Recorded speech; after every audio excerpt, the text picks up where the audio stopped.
Oliver, thank you very much for being here. Thank you very much for writing the piece for us. Thank you very much for working with us. We are honored and pleased that we could have done that whole work. My first question, you yourself said it many times, also wrote it in the texts, that the process of this composition, or maybe not only this composition, is round. So actually we are still in the process of the composition, because as we discussed once, the roundness doesn't start just before the piece but goes also afterwards, isn't it? What can you say to that topic? Yeah, good question. I think talking about that, we have to say first that this roundness means something belonging to the entity of the thing itself. So roundness doesn't start somewhere and doesn't end somewhere. I mean, that's the thing I try to speak about in the piece itself, so that the piece doesn't have like this clear beginning, like really clear beginning, and maybe doesn't even have that really clear ending, but is showing inside a piece that this roundness of a process cannot really be shown over performance in its entirety. I think that's really the important thing, that we have to think about, everything being round without really a beginning, just as roundness has no beginning by itself, by its form.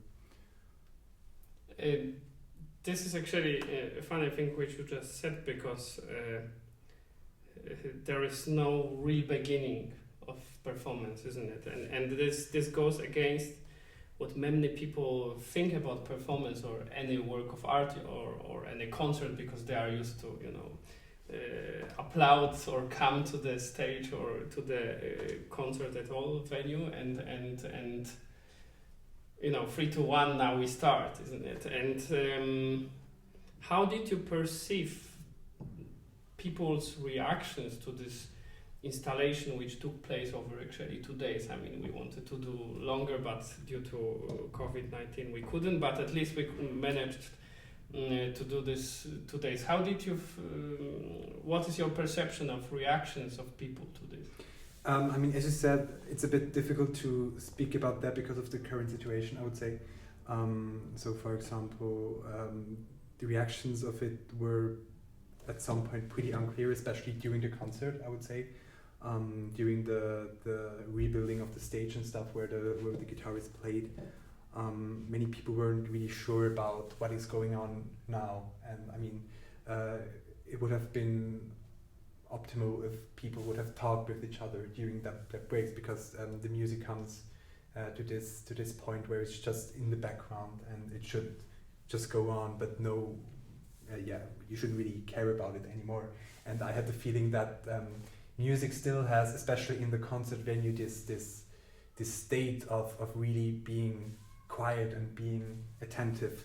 And actually I wanted to break up with that, especially with playing the music the guitarists play days before the concert. But as you said, to the situation, this was a bit difficult. It would have been interesting, or it would be interesting to compare that maybe in the future when the piece could happen for another time, what the reactions are there. And it's in a way very funny how we are all wired or taught to listen or to perceive art, isn't it? Because in my opinion there are so many stereotypes which people follow and they are used to it during performance situation, that they think that any next artwork will be the same. So in the case of our performance now with Distillery number 2, your installation with guitarists was actually in a way break. So as we talked about, we were actually expecting people to leave the hall and come back again or talk, and so they didn't really follow with that. They thought this is still part of everything and they have to still sit quiet and so on. How do you think, or maybe let me start from asking, do you think it would be important for the future to change these habits, change these stereotypes? And number 2, how do you think can one achieve that?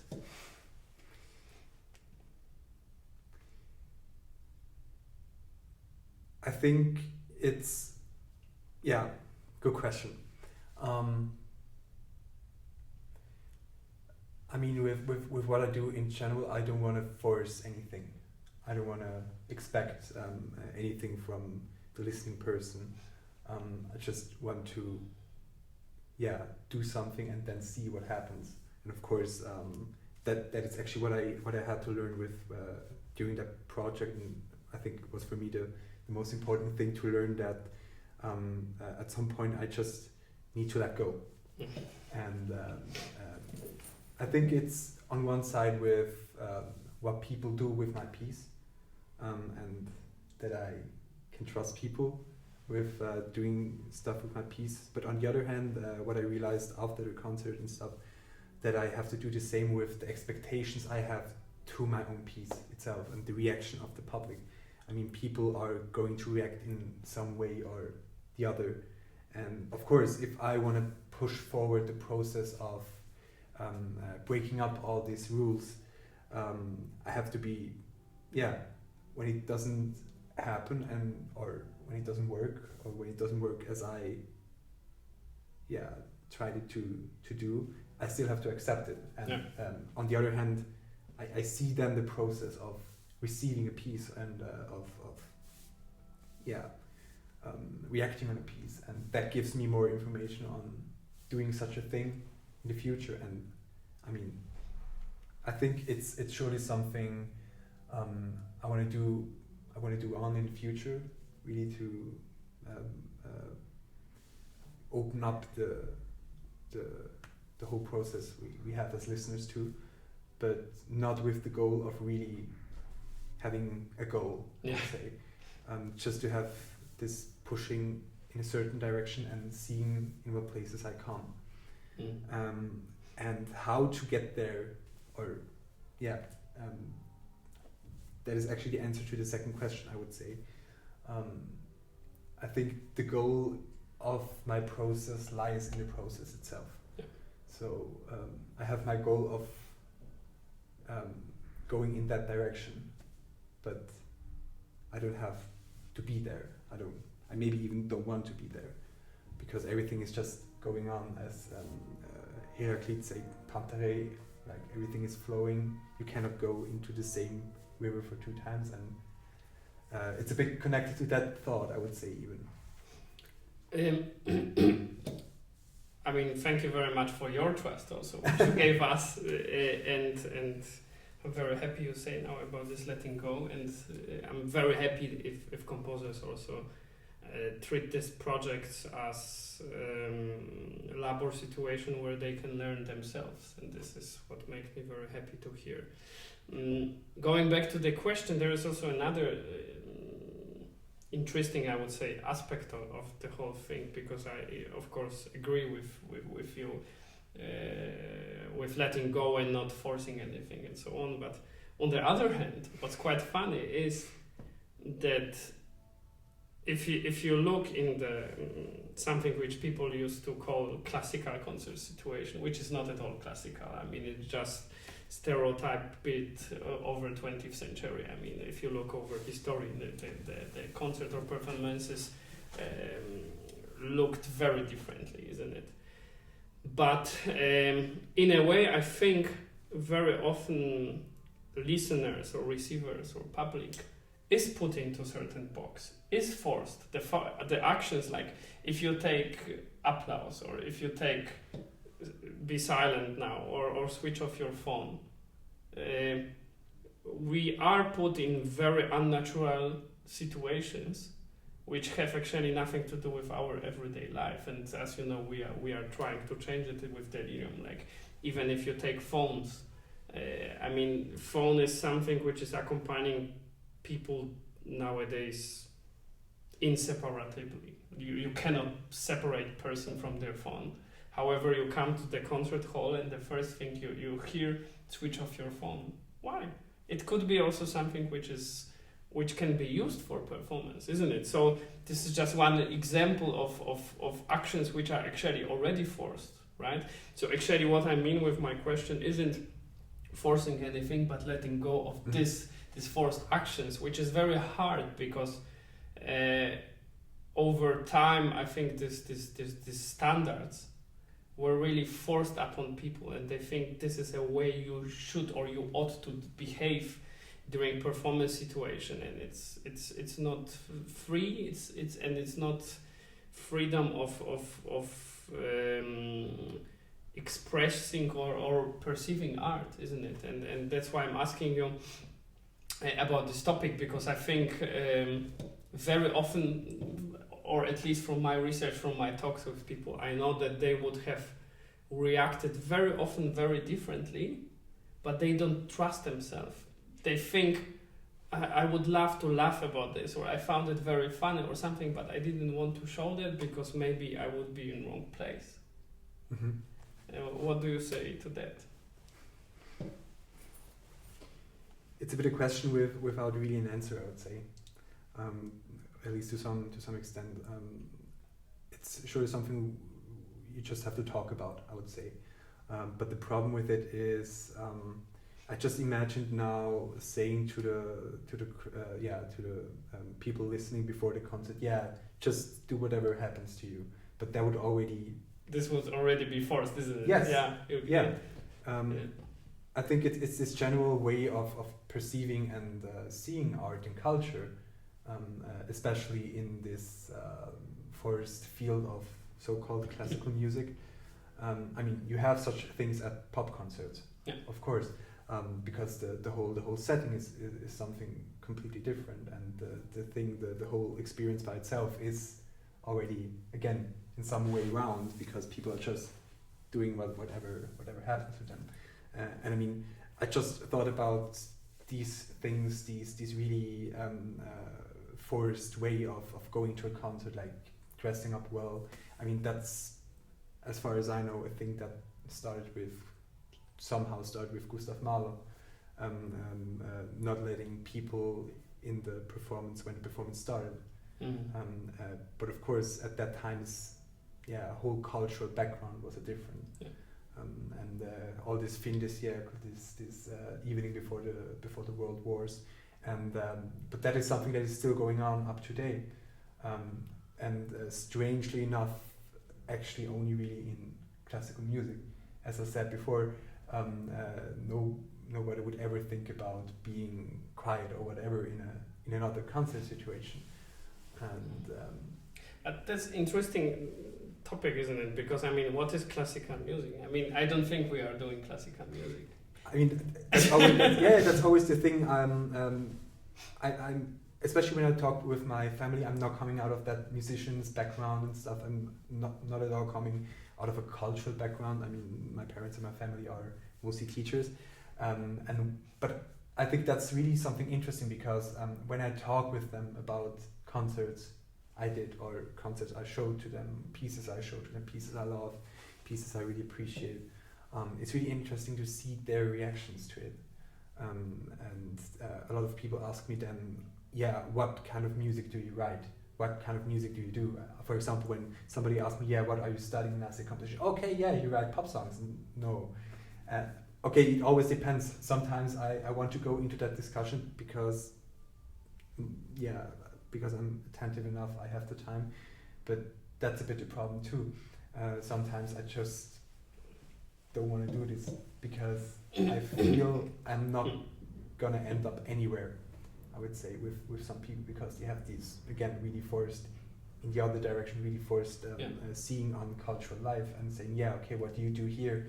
Especially all these performance things. I mean, in my piece there is a lot of music in it, but on first sight, there is not really a lot of music in it. For example, when you look at the score, there is basically no score at all. There's only these boxes with actions in it.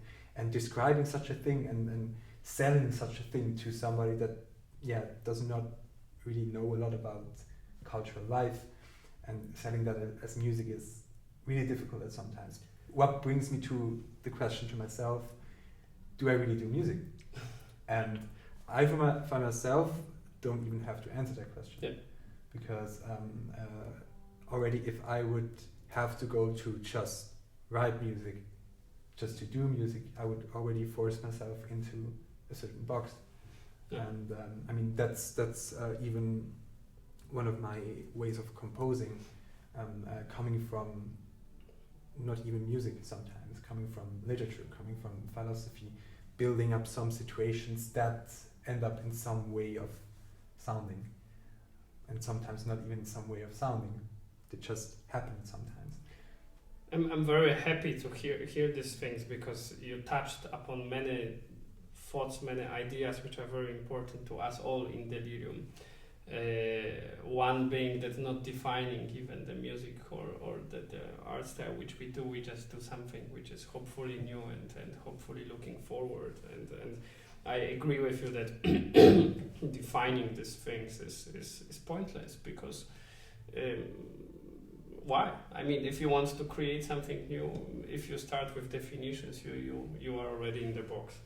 And I agree with you. I think you gave there, even though you put this as a question, that I think one of the answers is changing the setting. And this is one of these possibilities which are very soft, because if you put someone into the box, you think you have to behave in a certain way in this box, in this setting.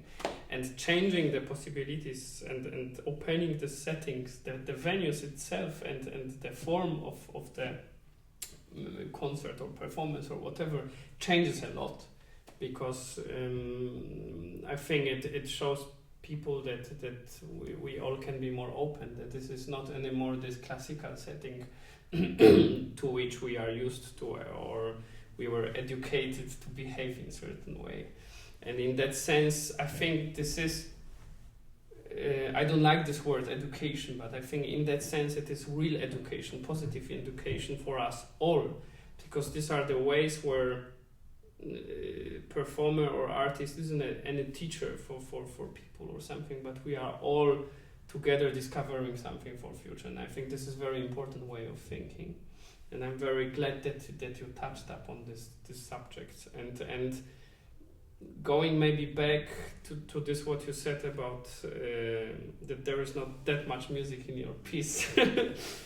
I mean, one of the boxes, if we talk again about standards and stereotypes, which you touch upon very strongly, is performance, isn't it? And in my personal opinion, I think that the music is breaking more and more away from being music itself. I mean, you've got more and more pieces which are interdisciplinary. You use more and more different settings, you know, and as you know, we put very big weight on this subject on Delirium, and as you know, each project is search of new form of performance.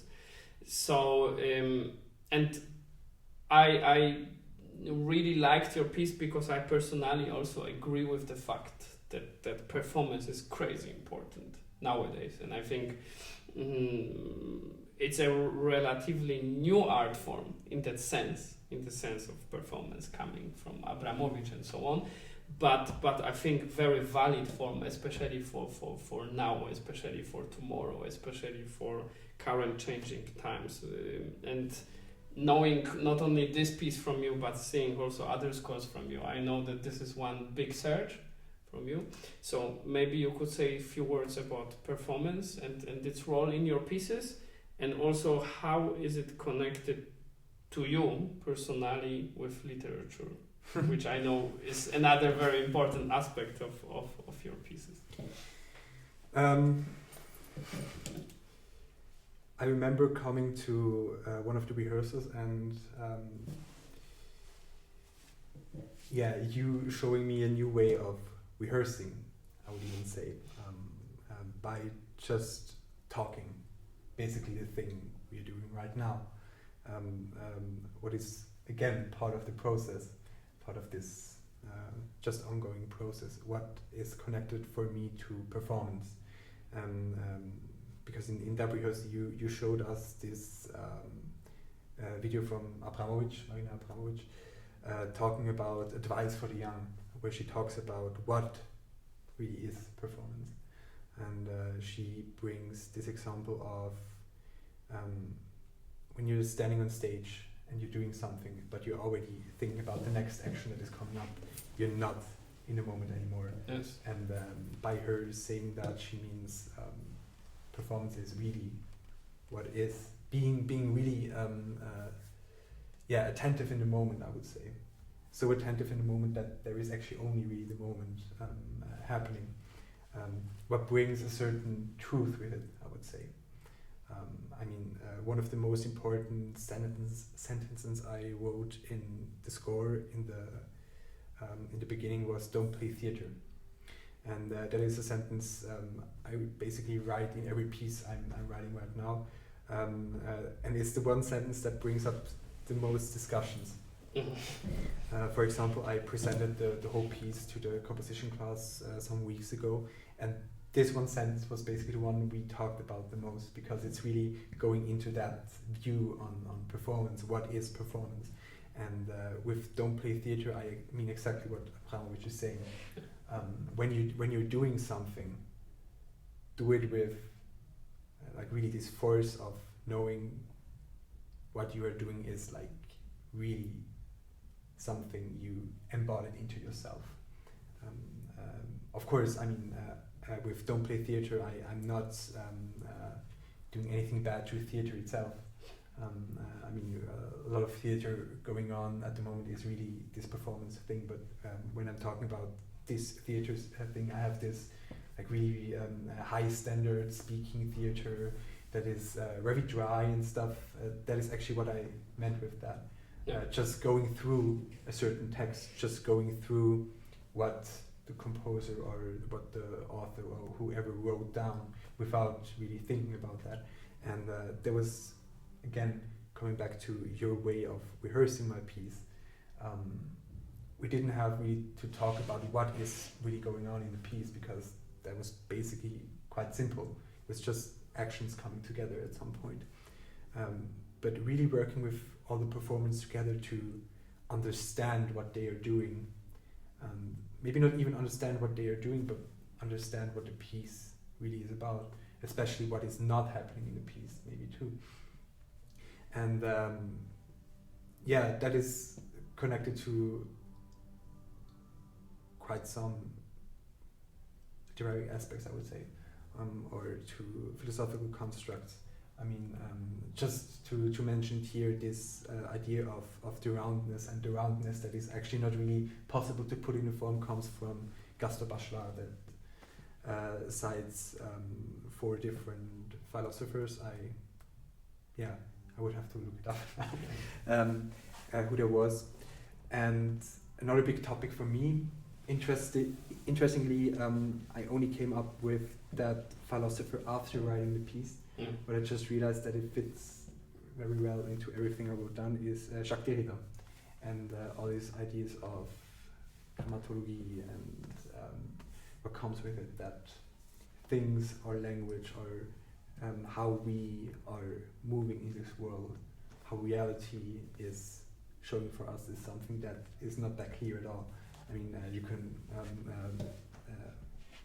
throw back that everything, you can go back with that to this post-structuralism that was just coming up in that times, and that came to a pretty important aspect for me. And for example, the piece I'm writing right now is dealing even more with these ideas, especially with the ideas of Jacques Derrida and what reality really is. Yeah. How we perceive it. It's also another aspect in my eyes, which we also touched upon during that discussion, during that rehearsal, because you went now into the subject of comparing theater to performance, and again, citing Abramovich, she says this sentence that in performance the blood and the knife are real. Mm-hmm. The knife doesn't hide like in theater, isn't it? And in order to get there, understanding of the matter which is being presented is crucial, isn't it? And of course there are more methods than speaking or whatever, but this is one of the ways to discuss the feeling or the understanding for this, what is behind the score, because the score is then really actually nothing anymore. The score is just piece of instruction and has little to do with the piece itself, because the questions. This is, by the way, something also interesting about your piece, because you didn't really give answers, isn't it? You put down many questions, many very, very big questions, like what is performance, what is stage, what is the piece, what is music, what are all these things, and they are actually there, sometimes hidden, sometimes shown more through the actions. Yeah, and what do you say to these subjects? I mean, number one, why didn't you give any answers? I mean, I know why, or I have my opinion, but I'm very interested of your opinion on the matter, and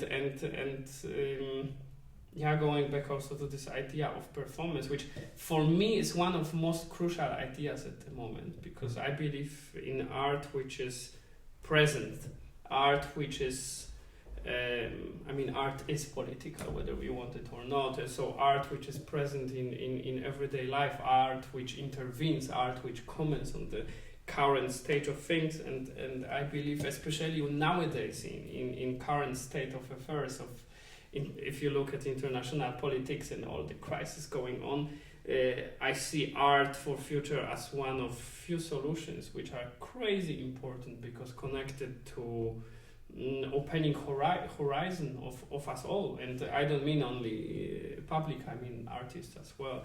That's why I think this idea of performance being something where the knife is real is crazy important, and this is why I had this idea to talk often about this. And what do you say to that? Just maybe to start off, this comparison between performance, theater, and music.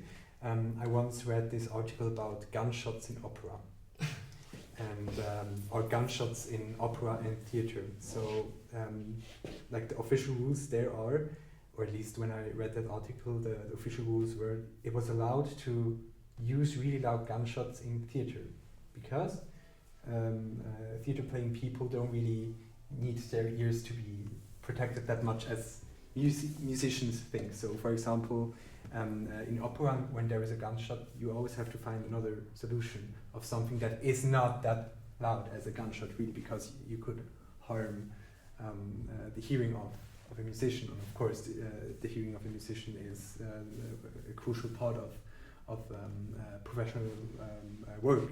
That is completely clear for me. But it is going back to what Abramovich said, the knife is real. It is showing something.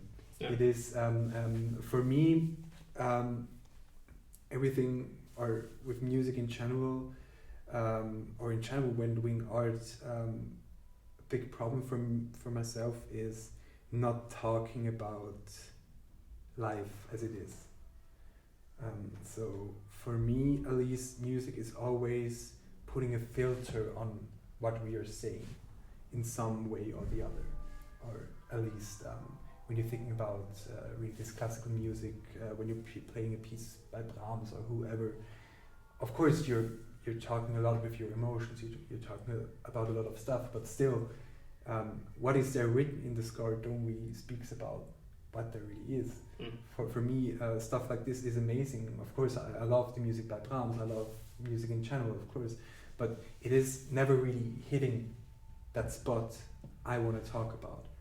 And of course, this comes now to the discussion: is it even really possible to hit that spot? So coming up with all these problematic discussions, Hugo von Hofmannsthal, Sprachkrise. So language cannot really. There's no way of talking about love, for example, of really talking about love as it is by itself. And when I was writing the piece during summer, I thought about these things a lot, and had, like, to be honest, a pretty big crisis with myself, and thinking about why am I even doing art? I should just be out there and live my life in some way or the other. Why am I sitting alone at my desk and writing about it and not really doing it?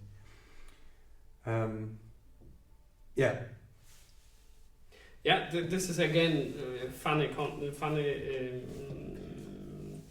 conclusion, because there we go back also to context and to time being now, isn't it? Because at the time when Beethoven or Brahms were composing, more often than not, they did hit that spot, but that the spot was very different, isn't it? The means of expressions were different. People were used to getting something else, and this means of expression did constantly change. I mean, thinking about how important it was through history for people, that during Sacre de Printemps premiere, people would fight for what kind of art they want to present, or what kind of art they want that their time is represented by.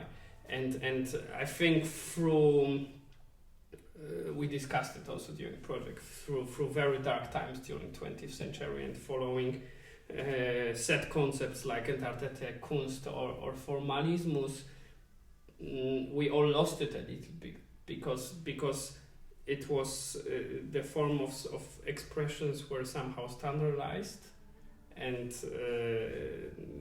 there was this saying that people are too stupid for their own art, isn't it? So let's give them something easy, which is of course absurd. I mean, I think especially nowadays we had never a time when public is that into the things, because we've got all these wonderful tools. I mean, starting from internet to even devices which can help. These are not necessarily obstacles. These are things which can help. But as any tools, they are a double-edged sword. And what would you say to that context idea? How important is like, if you look at your pieces, how much do they have to do with now? How much do they have to do with your everyday life? How much do they have with current situations going on? Because I think this is quite an important aspect. Of course, at least that's how I'm composing. I mean, how I'm feeling and what I'm thinking about in the moment. Yeah, reflects on how I compose in that moment. And I mean, I will never write a piece as I did for you again, and that is completely fine. Of course. I don't even want to do that, because Yeah. Now I'm a different person. Maybe not a different person, but I have learned some stuff. I've learned something with the project, with working with you. But on the other hand, I have done stuff, and that changed me in some way or the other. So, for example, the piece I wrote here, I would say it's the most personal piece I wrote, or at least. So thank you for writing it for us. Thank you for playing it. So, for example, at some points during composition process and even working process, I started to understand myself not anymore, and I really wanted to do that. For example, during composition, I just at some point wrote down things without even really have the connection with it anymore. And for example, after I finished the composition, I was hiking for 1 week in the mountains, being really on myself, and then was really the process starting again, and seeing what I did basically, and what I wrote down, and of course, just talking about craftsmanship at some point, because at some points you have to think about that.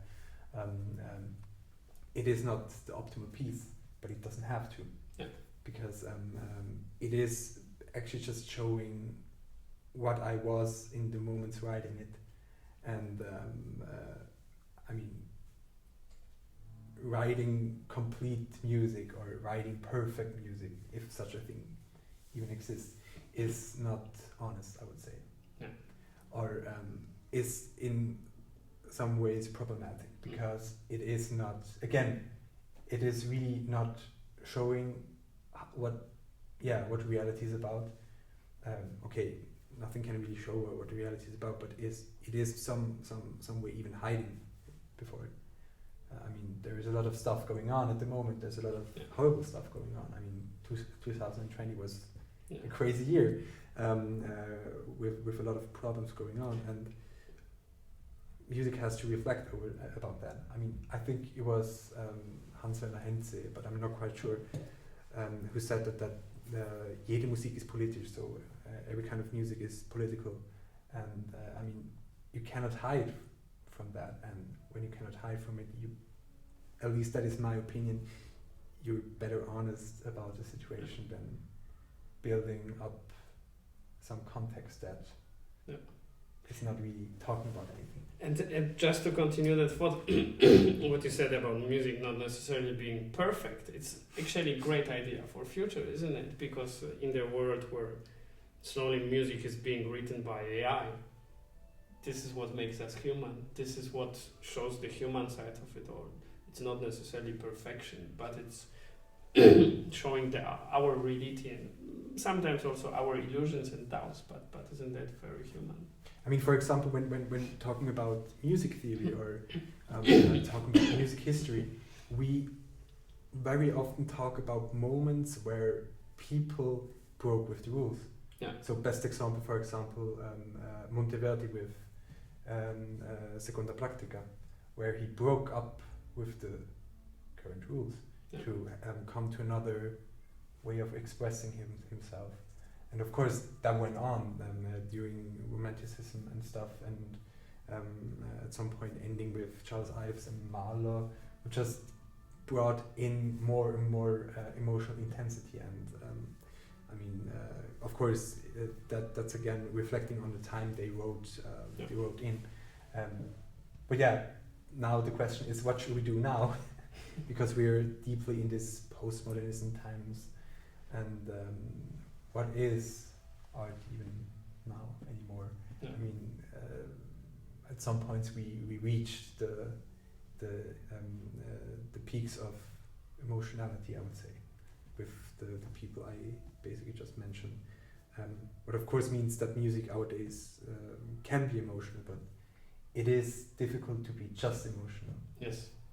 Nowadays, I would say. Isn't it like you said it yourself? I mean, progress is in change, and we shouldn't be scared of change, and we should enjoy the process. And there we go back to beginning of our discussion, which I think would be perfect topic to end this conversation, that that we go back to the process, to pieces being processed, to artwork being processed, and not necessarily looking for solutions, but asking questions and looking for things, and asking, why are these things like this, or why is it made to be a standard, or why is the situation in the world of art like it is, isn't it? Maybe just to answer a question I didn't answer up to now, but you asked it with why am I asking questions and not really giving answers? I mean, I cannot give answers because I don't have them. Exactly. And I don't need them. Yeah.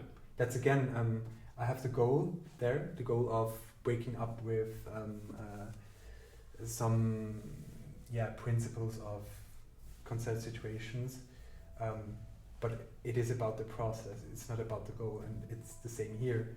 I don't need the answers, I just want to go a certain path and seeing what comes to my hands at some point. And this is sometimes a bit scary, I would say, because you're walking in the dark, or you're not really knowing where to end up at some points. And again, that is what happened with the piece I wrote here.